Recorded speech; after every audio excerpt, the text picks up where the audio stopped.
புதைகுழிகளுக்குள்ளே சிறுவர்களுடைய உடலங்கள் மீட்கப்பட்டிருக்கின்றன. தாயும் சேயும் ஒன்றாக கொன்றளிக்கப்பட்டு போடப்பட்டிருக்கின்றார்கள். மஹிந்த ராஜபக்ச அரசாங்கமாக இருக்கலாம், கோட்டாபய ராஜபக்ச அரசாங்கமாக இருக்கலாம், அல்லது ரணில் விக்ரமசிங்க அரசாங்கமாக இருக்கலாம், அல்லது இப்பொழுது இருக்கிற அனுரகுமார திசாநாயக்க அரசாங்கமாக இருக்கலாம். சகலரும் இனப்படுகொலை செய்த இராணுவத்தினருக்கு பட்டங்கள், பதவிகள், புகழாரங்களை சூட்டுவதிலும் இந்த படுகொலைகளுக்கு நீதி வழங்கப்பட வேண்டும் என்பது எங்களுடைய தொடர்ச்சியான கோரிக்கை. மன்னார் புதைகுழியைப் போலவோ இல்லாவிட்டால் கொப்புக்கொடுவாய் புதைகுழியைப் போலவோ இந்த அகழாய்வு இடைநிறுத்தப்படக்கூடாது. சிங்கள இனவாதமாக மாறி என்று தமிழர்களுடைய நிலங்களை பறித்துக் கொண்டிருக்கின்றார்கள். காணாமல் ஆக்கப்பட்டோர்களுக்கான முடிவுகள் இல்லை. ஆயிரக்கணக்கான தாய்மார்கள் இந்த 15 வருட போராட்டத்திலே இறந்து விட்டார்கள்.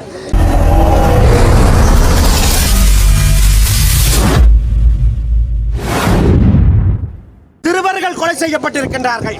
அவ்வாறாக அந்த புதைகுழிகளுக்குள்ளே சிறுவர்களுடைய உடலங்கள் மீட்கப்பட்டிருக்கின்றன. தாயும் சேயும் ஒன்றாக கொன்றளிக்கப்பட்டு போடப்பட்டிருக்கின்றார்கள். வேறு எந்த இடங்களிலும் காணப்படாத அளவுக்கு எங்களுடைய தமிழர் தாயகத்திலே தான் இவ்வாறான ஒரு மிலேச்சத்தனமான மனித படுகொலைகள் இடம்பெற்றிருக்கின்றன.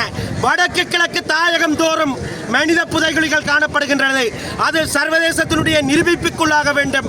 அதன் வாயிலாக தமிழ் மக்களுக்கு எதிராக இழைக்கப்பட்ட அநீதிகளுக்கு ஒரு நீதியான நியாயமான சர்வதேச தீர்வு ஒன்று ஏற்படுத்தப்பட வேண்டும். அரசாங்கம் மாறிவிட்டது, இந்த இடத்திலே நிலைமை சுமூகமாகிவிட்டதென்றோ இந்த நாட்டிலே நீதி நிலைநாட்டப்படுகின்றதென்றோ எவரும் கருதிவிட வேண்டாம். ஏனென்று சொன்னால் நடைமுறையில் இருக்கின்ற அரசாங்கம் எந்தளவு தூரம் படையினரை பாதுகாக்க முடியும் என்பதில் கவனம் செலுத்துகின்றது. அவர்கள் பாருங்கள், தென்னிலங்கையிலே பட்டளந்த வதை முகாம் தொடர்பாக விசாரணை நடத்துகின்றார்கள். எங்கெங்கெல்லாம் மனித படுகொலைகள், மனித குலத்துக்கு எதிரான மனித உரிமை, பாரதூரமான மனித உரிமைகள் மீறல்கள் இடம்பெற்றிருக்கின்றனவோ அங்கெல்லாம் விசாரணை நடத்தப்பட வேண்டும். அது உலகத்தில் எந்த மூலையில் இருந்தாலும் நடத்தப்பட வேண்டும். அதே நேரம் எங்களுடைய தாயகத்தில் அந்த விசாரணைகளை இவர்கள் மூடி மறைக்கின்றார்கள். முடுக்கி விடுவதற்கு அச்சப்படுகின்றார்கள். அவற்றுக்கு நிதி இல்லை என்பார்கள். பின்னர் சொல்வார்கள் அதிலே இருக்கின்ற எச்சங்கள் வரலாற்றுக்கு முந்தியது என்பார்கள். அவ்வாறாக பலதரப்பட்ட போலிகள் ஏற்கனவே புனையப்பட்டு விட்டன தமிழர் தாயகத்தில். இந்த இடத்திலே இடம்பெற்றதொரு பாரதூரமான மனித படுகொலை என்பதை, ஒரு இனம் சார்ந்த படுகொலை ஏற்பட்டிருக்கின்றது என்பதை உலகம் உணர்ந்து, அதாவது தாமதமின்றி ஐநாவினுடைய சர்வதேச விசாரணை ஆரம்பிக்கப்பட வேண்டும் என்பதுதான் எங்களுடைய கோரிக்கை. 1995ஆம் ஆண்டு அக்டோபர் மாதம் யாழ்ப்பாண குடாநாட்டின் மீது சந்திரிகா அரசாங்கம் ஒரு பாரிய இராணுவ நடவடிக்கை ஒன்று மேற்கொண்டிருந்தது. அந்த இராணுவ நடவடிக்கையை தொடர்ந்து 96ஆம் ஆண்டிலே யாழ்ப்பாண குடாநாடு ஸ்ரீலங்கா இராணுவத்தினரால் முழுதாக ஆக்கிரமிக்கப்பட்டது. அவ்வாறு ஆக்கிரமிக்கப்பட்ட பிற்பாடு யாழ்ப்பாண குடாநாட்டிலே பல ஆயிரக்கணக்கான இளைஞர்கள், யுவதிகள் கைது செய்யப்பட்டு காணாமலாக்கப்பட்டிருக்கிறார்கள். அவ்வாறு காணாமலாக்கப்பட்டவர்களில் பெரும்பாலானவர்கள் இராணுவத்தினரால் கொன்று இந்த பகுதிகளிலே புதைக்கப்பட்டிருக்கலாம் என்கின்ற ஒரு சந்தேகம் இருக்கின்றது. அந்த வகையிலே எல்லோருக்கும் தெரிந்த ஒரு விடயம், திரிசாந்தி என்கின்ற பாடசாலை மாணவி இந்த பகுதியிலே இராணுவத்தினரால் கைது செய்யப்பட்ட பிற்பாடு பாலியல் வல்லுறவுக்குள்ளாக்கப்பட்டு படுகொலை செய்யப்பட்டு புதைக்கப்பட்ட நிலையிலே அது தொடர்பான விடயங்கள் வெளிவந்து அது தொடர்பான வழக்கு விசாரணைகள் வந்த பொழுது மாமனிதர் குமார் பொன்னம்பலம் அவர்கள் சட்டத்தரணியாக இருந்து அந்த விடயத்தை பல வெளியுலகத்திற்கு கொண்டு வருவதிலே ஒரு மிகப்பெரிய ஒரு பங்காற்றி இருந்தார். அதன் மூலமாக 600 பேர் வரையில் கொன்று புதைக்கப்பட்டதாக கிரிசாந்தியினுடைய கொலையோடு சம்பந்தப்பட்ட இராணுவத்தினர் பகிரங்கமாகவே சாட்சிகளை வழங்கியிருக்கின்றார்கள்.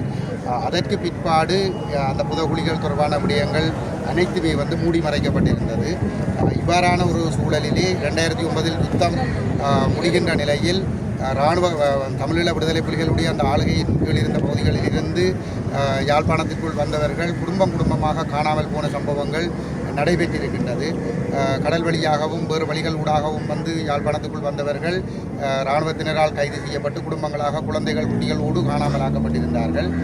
இவ்வாறு காணாமலாக்கப்பட்டவர்களை, காணாமலாக்கப்பட்ட உறவுகள் வருடக்கணக்கிலே தேடி வருகின்ற சூழலிலே கடந்த 2 மாதங்களுக்கு முன்னதாக சித்துப்பாத்தி இந்து மயானத்திலே ஒரு கட்டடப்பணி வேலைகளுக்காக ஒரு அகழ்வு பணி ஒன்று நடைபெற்ற பொழுது அங்கே ஒரு சில தடயங்கள் மனித எச்சங்கள் என்று சொல்லக்கூடிய தடயங்கள் வெளிப்பட்டிருந்தது. அந்த விடயம் தொடர்பாக போலீசாருக்கு தகவல் கொடுக்கப்பட்ட போதும் போலீசார் அதனை மூடி மறைப்பதற்கு முயன்றிருந்தார்கள். அந்த விடயம் தொடர்பாக அந்த சுடலை நிர்வாகத்தோடு பொதுமையான நிர்வாகத்தோடு தொடர்புடைய கிருபாகரன் அவர்கள் பாராளுமன்ற உறுப்பினர் கஜேந்திரகுமார் பொன்னம்பலம் அவர்களோடு தொடர்பு கொண்டு அவரை அந்த இடத்துக்கு அழைத்து அந்த விடயம் தொடர்பாக பார்வையிட்ட பிற்பாடு ஊடகங்களுக்கு கருத்து சொல்லப்பட்டு பாராளுமன்றத்திலும் அந்த விடயம் பேசுபொருளாக்கப்பட்ட பின்னர் அந்த இடம் அகலுகின்ற ஒரு சூழல் ஒன்று உருவாகியது. அவ்வாறு அந்த நிலைமை உருவாக்கப்பட்டு அந்த அகழ்வு பணிகள் ஆரம்பிக்கப்பட்ட பிற்பாடு அது ஒரு பூதாகரமாக இப்பொழுது அந்த விடயம் வெளிவந்து கொண்டிருக்கின்றது. இதுவரைக்கும் 19க்கும் அதிகமான மனித எலும்புக்கூடுகள் கண்டுபிடிக்கப்பட்டிருக்கின்றன. 1 மாத பச்சை குழந்தைகள் உட்பட எலும்புக்கூடுகள் வெளிவந்திருக்கின்றன. இதற்கு 100% பொறுப்பு ஸ்ரீலங்கா இராணுவத்தினர். இந்த பகுதி ஸ்ரீலங்கா இராணுவத்தினருடைய முகாமாக இருந்த பகுதி. இங்கே இந்த இராணுவத்தினரால் கடந்த கால பகுதியிலே கைது செய்யப்பட்டு சித்திரவதைகளுக்கு உள்ளாக்கப்பட்ட நிலையிலே உயிர் தப்பியவர்கள் இந்த சமூகத்திலே வாழ்ந்து கொண்டிருக்கின்றார்கள்.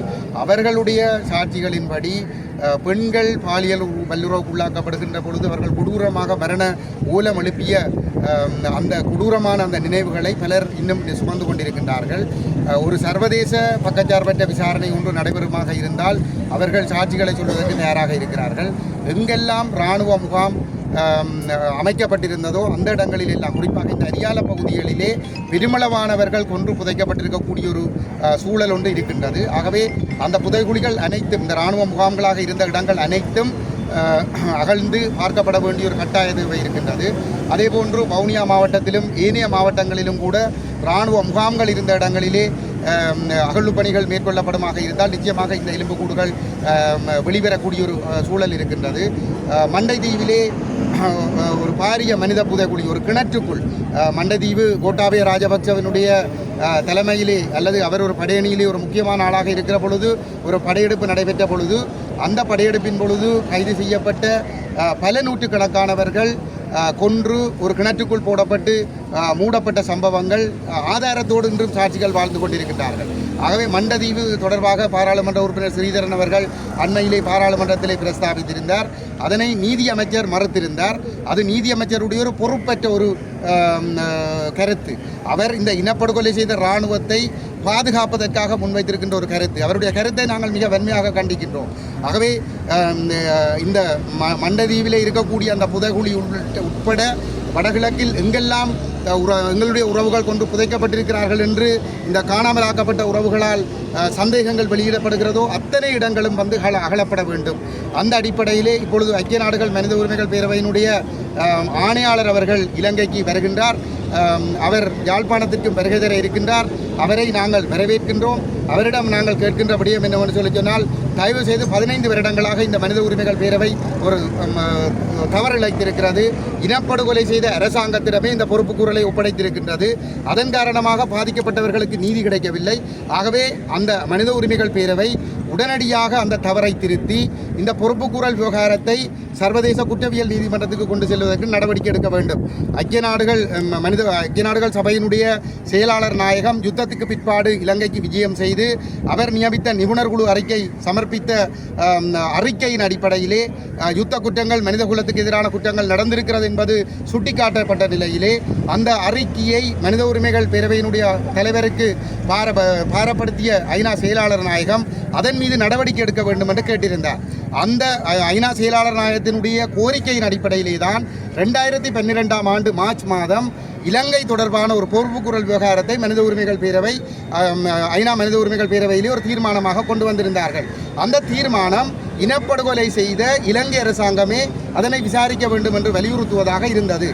ஆனால் அந்த தீர்மானத்தின் மீது 15 ஆண்டுகள் கடந்தும் எந்த விதமான நடவடிக்கைகளும் எடுக்கப்படவில்லை. மாறாக இனப்படுகொலை செய்த இராணுவத்தினரை பாதுகாக்கின்ற செயல்பாடுகளைத்தான் மஹிந்த ராஜபக்ச அரசாங்கமாக இருக்கலாம், கோட்டாபய ராஜபக்ச அரசாங்கமாக இருக்கலாம், அல்லது ரணில் விக்ரமசிங்கே அரசாங்கமாக இருக்கலாம், அல்லது இப்பொழுது இருக்கிற அனுரகுமார திசாநாயக்க அரசாங்கமாக இருக்கலாம். சகலரும் இனப்படுகொலை செய்த இராணுவத்தினருக்கு பட்டங்கள், பதவிகள், புகழாரங்களை சூட்டுவதிலும் அவர்களை பாதுகாப்பதிலும் தான் தீவிரமாக ஈடுபட்டு கொண்டிருக்கின்றார்கள். ஆகவே 15 ஆண்டுகளாக இந்த மனித உரிமைகள் பேரவையினுடைய பொறுப்புக்கூறல் தொடர்பான விவகாரத்தை இராணுவத்திற்கு அரசு ஒத்துழைக்க மறுத்திருக்கிற அதே நேரத்தில் இனப்படுகொலையாளிகளை பாதுகாத்து வருகின்ற அதே நேரத்தில் பாதிக்கப்பட்டவர்கள் பலர் இறந்து போயிருக்கிறார்கள், சாட்சியங்கள் பல இறந்து போயிருக்கின்றன. ஆகவே இனிமேலும் காலத்தை நீடிக்கக்கூடாது. 2021 ஆண்டு தை மாதம் 15ஆம் தேதி வடக்கு கிழக்கில் இருக்கக்கூடிய தமிழ் மக்களால் தெரிவு செய்யப்பட்ட பாராளுமன்ற உறுப்பினர்கள் அனைவரும் கூட்டாக இணைந்து, வடகிழக்கில் இருக்கக்கூடிய மத தலைவர்கள் கூட்டாக இணைந்து, வெளிந்து காணாமல் ஆக்கப்பட்ட உறவுகள் கூட்டாக இணைந்து, சிவில் அமைப்புகள் கூட்டாக இணைந்து 2001 தை 15ஆம் தேதி ஐக்கிய நாடுகள் மனித உரிமைகள் பேரவையினுடைய ஆணையாளருக்கு ஒரு அவசர கடிதம் ஒன்று எழுதப்பட்டது. தயவு செய்து உங்களிடம் கொடுக்கப்பட்ட பொறுப்பை நீங்கள் உரிய முறையில் நிறைவேற்றுவதற்கு இலங்கை அரசு ஒத்துழைக்கவில்லை. ஆகவே அந்த ஐக்கிய நாடுகள் சபையினுடைய செயலாளர் நாயகத்தினுடைய அறிக்கையை மீளவும் அவருக்கு பாரப்படுத்தி பாதுகாப்பு பொதுச்சபை ஊடாக பாதுகாப்பு சபைக்கு சமர்ப்பித்து சர்வதேச குற்றவியல் நீதிமன்றத்துக்கு கொண்டு செல்வதற்கு நடவடிக்கை எடுக்க வேண்டும் என்று வலியுறுத்தி ஒரு கடிதம் எழுதப்பட்டிருந்தது. அந்த கோரிக்கையை தான் நாங்கள் இன்றும் மீண்டும் வலியுறுத்துகின்றோம். தயவு செய்து ஐக்கிய நாடுகள் மனித உரிமைகள் பேரவையினுடைய ஆணையாளரை நாங்கள் வரவேற்கின்றோம். அவர் இந்த செம்மணி ஏக்கு மட்டுமல்ல, வடகிழக்கில் எங்கெங்கெல்லாம் புதைகுழிகள் தோண்டப்பட்டதோ அந்த இடங்களுக்கெல்லாம் விஜயம் செய்ய வேண்டும்.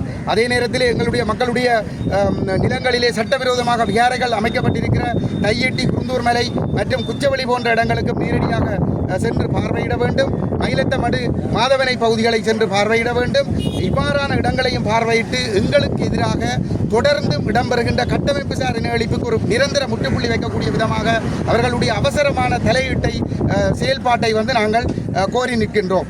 ஆகவே மனித உரிமைகள் பேரவையினுடைய ஆணையாளர் அவர்கள் உடனடியாக இந்த பொறுப்புக்கூறல் விவகாரத்தை சர்வதேச குற்றவியல் நீதிமன்றத்துக்கு பாரப்படுத்துவதற்குரிய நடவடிக்கைகளை எடுக்க வேண்டும் என்பதனை இந்த இடத்திலே நாங்கள் மிகவும் வினயமாக பாதிக்கப்பட்ட மக்கள் சார்பாக வேண்டி நிற்கின்றோம். 5ஆம் ஆண்டுக்கு பின்னர் யாழ்ப்பாண குடாநாடு இலங்கை அரசாங்கத்தினுடைய படைகளுடைய வசம் வந்ததற்கு பிற்பாடு 1996, 97, 98 காலப்பகுதிகளிலே அல்லது அதுக்கு பிற்பாடான காலப்பகுதிகளிலே இலங்கை அரச படைகளும் அதனோடு சேர்ந்து இயங்கிய ஒட்டுக்குழுக்களும் இணைந்து தமிழ் இளைஞர்கள், யுவதிகளை காணாமலாக்கி இருந்தார்கள், செம்மணியிலே புதைகுழி தோண்டி புதைத்திருந்தார்கள் என்ற பல்வேறு குற்றச்சாட்டுகள் நீண்ட காலமாக தமிழ் மக்களாலே சுமத்தப்பட்டு வந்திருந்தது. அந்த விடயம் கிருஷாந்தி குமாரசாமி படுகொலையோடு, அவர்களுடைய உறவினர்களுடைய படுகொலையோடு மிக பூதாகரமாக வெளிப்பட்டு தமிழ் மக்களுடைய பல்வேறு குற்றச்சாட்டுகளுக்கு இந்த செம்மணி படுகொலை ஆளாகி இருந்தது.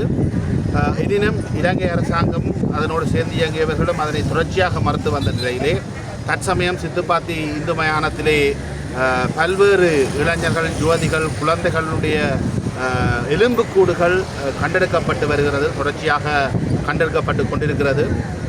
இந்த விடயம் யாழ்ப்பாணம் நீதவான் நீதிமன்றத்தினுடைய கண்காணிப்பின் கீழ் இந்த அகழ்வு பணிகள் நடைபெற்று கொண்டிருந்தாலும் தமிழ் மக்கள் இந்த நீண்ட காலமாக செம்மணி விசாரணை நடத்தப்பட வேண்டும் என்று தொடர்ச்சியாக வலியுறுத்தி வந்த நிலையிலே இவ்வாறு எலும்புக்கூடுகள் கண்டெடுக்கப்பட்டிருக்கின்ற காரணத்தினாலே இந்த விசாரணைகள், அகழ்வு பணிகள் எல்லாமே சர்வதேச சமூகத்தினுடைய கண்காணிப்பின் கீழ் இடம்பெற வேண்டும் என்பது எங்களுடைய கோரிக்கையாக இருக்கிறது, அனைவருடைய கோரிக்கையாகவும் இருக்கிறது. காரணம் உங்களுக்கு தெரியும், இன்று ஆட்சியாளர்களாக இருந்த ஜேவிபி 2000ஆம் ஆண்டு காலப்பகுதியில், அதுக்கு அண்மித்த காலப்பகுதிகளிலே இலங்கை இராணுவத்தினுடைய இராணுவ வெற்றிகளுக்கு பின்புலமாக செயற்பட்டவர்கள். இலங்கை இராணுவத்தை தென்னிலங்கையிலே பரப்புரை செய்தவர்கள், இந்த யுத்தத்தை தென்னிலங்கையிலே மிக இனவாதமாக பரப்புரை செய்தவர்கள் இந்த இன்றைய ஆட்சியாளர்கள்.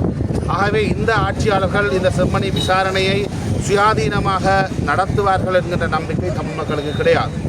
ஆகவே இந்த விசாரணையின் ஊடாக உண்மைகள் கண்டறியப்பட்டு அதற்கு பொறுப்பானவர்கள் தண்டிக்கப்பட்டு பாதிக்கப்பட்டவர்களுக்கு நீதி வழங்கப்பட வேண்டியது கட்டாய தேவையாக இருக்கிறது.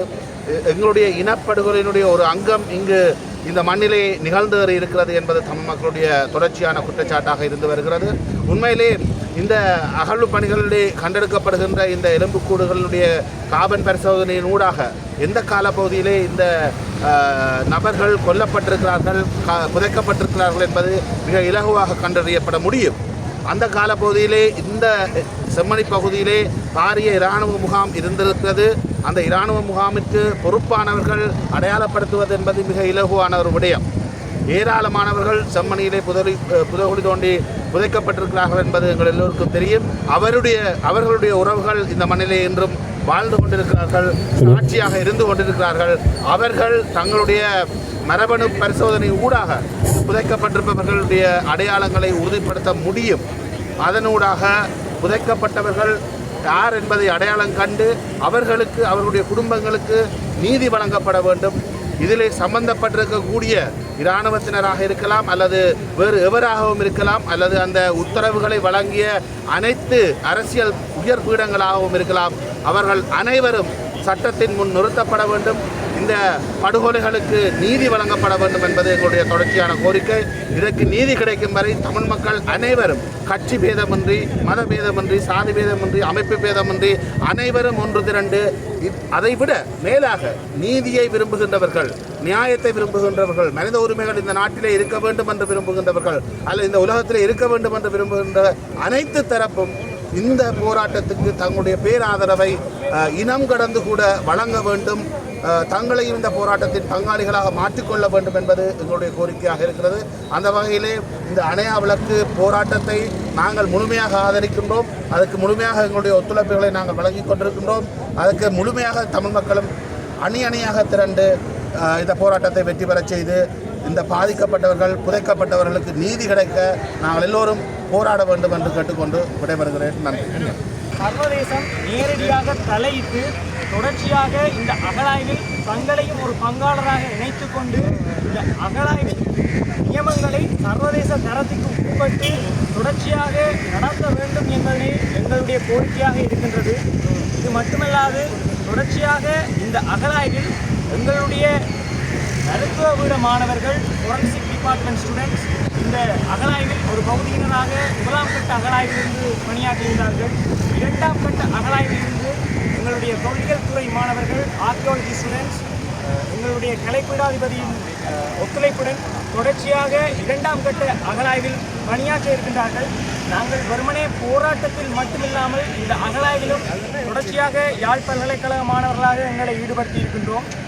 இந்த அகழாய்விலிருந்து எங்களுடைய மக்களுக்கான நீதிகள் வெட்ட வெளிச்சத்துக்கு வர வேண்டும். மன்னார் புதைகுழியைப் போலவோ இல்லாவிட்டால் கொப்பு கொடுவாய் புதைகுழியைப் போலவோ இந்த அகழாய்வு இடைநிறுத்தப்படக்கூடாது, தொடர்ச்சியாக முன்னெடுக்கப்பட வேண்டும். இது மட்டுமில்லாமல் இதில் குற்றமிழைத்திருந்தால் அவர்களுக்கு தொடர்ச்சியான சர்வதேசத்துக்கு உட்பட்ட ஒரு தண்டனை கிடைக்கப்பட வேண்டும் என்பதற்காகவே சர்வதேச குற்றவியல் நீதிமன்றில் இந்த இலங்கை அரசாங்கத்தினை பாரப்படுத்த வேண்டும் என்று நாங்கள் கேட்டுக்கொள்கின்றோம். இந்த வேளையில் உயர்ஸ்தானிகர், அதாவது ஐநாவினுடைய உயர்ஸ்தானிகர் தற்போது யாழ்ப்பாணத்துக்கு வருகை தந்திருக்கின்றார். அவ்வாறு வருகை தந்தவர் இந்த செம்மணி நிலப்பகுதிக்கு வந்து மாணவர் முக்கியமாக எங்களுடைய கோரிக்கையாக இருக்கின்றது. இஸ்ரேலிய பத்திரிகை ஒன்று எழுதியிருக்கின்றது. இஸ்ரேலிய பத்திரிகை நிறுவனர் ஒருவர் குறிப்பிட்டிருக்கின்றார், இஸ்ரேல் சர்வதேசத்திடமிருந்து தப்பித்துக் கொள்வதில் இலங்கையிலிருந்து கற்றுக்கொள்ள வேண்டும் என்று எழுதியிருக்கின்றார். அதாவது மாஸ் அட்ராசிட்டிஸ், கொடுங்கோன்மையான கொலைகளையும் அத்துமீறல்களையும் யுத்த அத்துமீறல்களையும் செய்துவிட்டு தப்பித்துக் கொள்வதற்கு இலங்கையிடம் இருந்து கற்றுக்கொள்ள வேண்டும் என்றால் இலங்கை, ஸ்ரீலங்கா என்பது ஒரு டெக்ஸ்ட் புக்ஸாக மாறிக்கொண்டிருக்கின்றது. இனி அடுத்து வரப்போகின்ற காசாவில் நிகழ்கின்ற இனப்படுகொலைகளுக்கும் யாரும் கொடூரமாக கொலைகளை செய்துவிட்டு தப்பித்துக் கொள்ளலாம் என்கின்ற ஒரு நிலைக்கும் இந்த இலங்கை முன்னுதாரணமாக அமையக்கூடாது. ஆகவே தொடர்ச்சியாக இந்த இலங்கை அரசாங்கத்தை சர்வதேச குற்ற நீதிமன்றில் பாரப்படுத்த வேண்டும். அதற்காக OFLAP, Office for the Sri Lankan accountability project, இலங்கையினுடைய பொறுப்பு குரலுக்கான திட்டமிடல் என்கின்ற அந்த ப்ரொஜெக்டுக்கு ஏற்ற மாதிரி அது குறிப்பிட்ட இலங்கையினுடைய இனப்படுகொலையை பற்றி சமர்ப்பித்த ஆதாரங்களை மேலும் எடுத்து ஐநா சபையினுடைய உயர் சபைக்கு அனுப்பி எங்களுடைய இனப்படுகொலைக்கான தீர்மானத்துக்கு ஒரு வலு சேர்க்க வேண்டும் என்பதே எங்களுடைய கோரிக்கையாக இருக்கின்றது. இது மட்டுமல்லாமல் தொடர்ச்சியாக இந்த செம்மணி மனித அகழாய்வில் தொழில்நுட்ப உதவிகளையும் ஐநா வழங்க வேண்டும் என்பதே எங்களுடைய கோரிக்கையாக இருக்கின்றது.